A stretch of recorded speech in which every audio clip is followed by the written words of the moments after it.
Halo semuanya, perkenalkan nama saya Lydia Febielanda Tambunan dari kelas 10-3 dari SMA Negeri 1 Sebangban. Di sini saya akan menjelaskan tentang biografi dari Bapak Pendidikan Indonesia atau kita kenal sebagai Ki Hajar Dewantara. Ki Hajar Dewantara tidak asing lagi namanya di telinga kita. Membicarakan sosoknya berarti memahami relasinya dengan tokoh-tokoh sejarah sejamannya. Ki Hajar Dewantara lahir di Yogyakarta 2 Mei 1889 dengan nama R.M. Soehardi Soejaningrat, merupakan cucu dari Sri Pakualam III dan ayahnya bernama G.P.H. Soejaningrat. Pendidikan Ki Hajar Dewantara. Sebagai bangsawan Jawa, Soehardi Soejaningrat mengayam pendidikan di European Legat School atau ILS, sekolah rendah untuk anak-anak Eropa.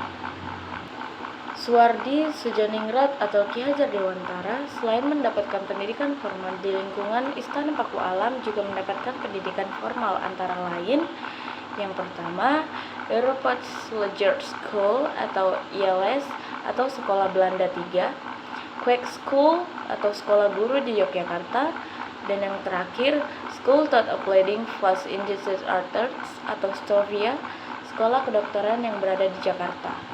Pendidikan di Stovia ini tidak dapat diselesaikan karena ia sakit. Sebagai figur dari keluarga bangsawan Pakualaman, Soehardi Soejaningrat memiliki kepribadian yang sederhana dan sangat dekat dengan rakyat. Jiwanya menyatu melalui pendidikan dan budaya lokal guna mencapai kesetaraan sosial politik dalam masyarakat kolonial. Profesi Ki Hajar Dewantara. Profesi yang digeluti oleh Ki Hajar Dewantara adalah dunia jurnalisme yang berkiprah di beberapa surat kabar dan majalah pada waktu itu. Salah satunya adalah Sedio Tomo. Tulisannya komunikatif, mengena, dan tegas. Jiwanya sebagai pendidik tertanam dan direalisasikan dengan mendirikan perguruan taman siswa pada tahun 1992 dengan tujuan mendidik masyarakat Bumiputra. Pada waktu itu, Ki Hajar Dewantara termasuk penulis terkenal. Tulisannya yang tajam dan patriotik membuatnya mampu membangkitkan semangat anti-kolonial bagi pembacanya. Ki Hajar Dewantara juga aktif di berbagai organisasi sosial dan politik. Ketika tahun 1908, Ki Hajar Dewantara aktif di seksi propaganda organisasi Budi Utomo untuk mensosialisasikan dan membangkitkan kesadaran masyarakat Indonesia tentang pentingnya kesatuan dan persatuan dalam berbangsa dan bernegara. Bersama dengan Danirja Setiabudi atau dikenal dengan Dewes Dekker dan Cipto Mogankusumo, Ki Hajar Dewantara mendirikan Indech Party atau partai politik pertama yang beraliran nasionalisme di Indonesia pada 25 Desember 1912 dengan tujuan untuk kemerdekaan Indonesia, kemudian ditolak oleh Belanda karena dianggap dapat menumbuhkan rasa nasionalisme rakyat. Setelah kembali dari pengasingan bersama teman-temannya, Ki Hajar Dewantara mendirikan sebuah perguruan berjarak nasional, National Underwriters Institute Taman Nasional atau Perguruan Nasional Taman Siswa pada Juli 1922. Alasan mengapa Ki Hajar Dewantara dan teman-temannya diasingkan itu adalah akibat dari tulisannya yang berjudul Seandainya Aku Seorang Belanda. Pemerintah kolonial Belanda menjatuhkan hukuman tanpa proses pengadilan berupa hukum interning atau hukum buang, yaitu sebuah hukuman dengan menunjuk sebuah tempat tinggal yang boleh bagi seseorang untuk ia bertempat tinggal. Ki Hajar Dewantara akhirnya dihukum buang di Pulau Bangka. Di tengah keseriusannya di bidang pendidikan, Ki Hajar Dewantara tetap rajin berkarya dengan menulis. Tema tulisannya kemudian beralih dari nuansa politik ke pendidikan dan kebudayaan berwawasan kebangsaan. Melalui tulisan-tulisan itulah, Ki Hajar Dewantara berhasil meletakkan dasar-dasar pendidikan nasional bagi negeri Indonesia.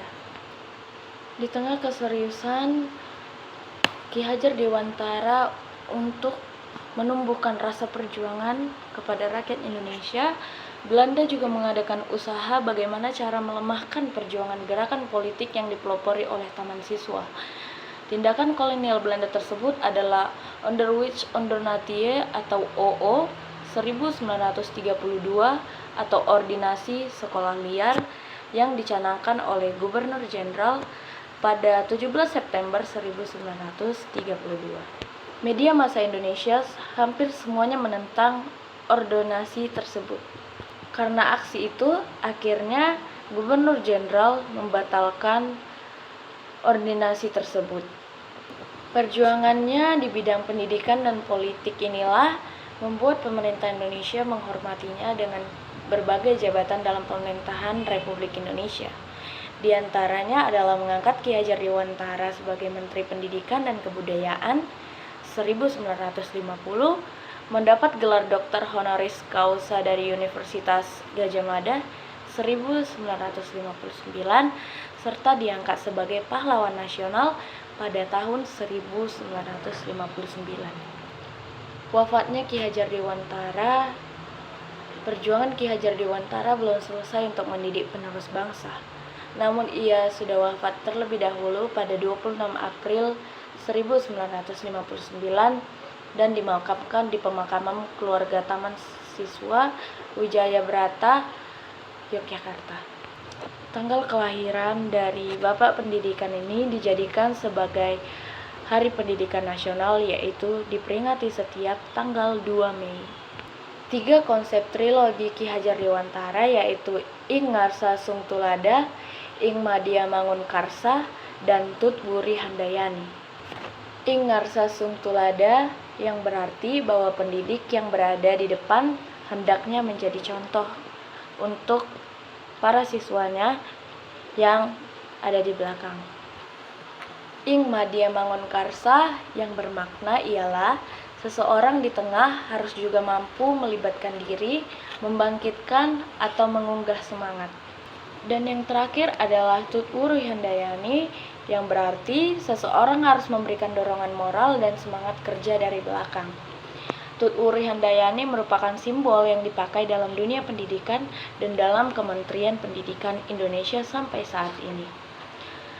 Dari biografi ini, kita bisa semakin kuat untuk mencintai perjuangan pahlawan Indonesia dan menghargai semua perjuangannya dengan belajar keras. Sekian dan terima kasih.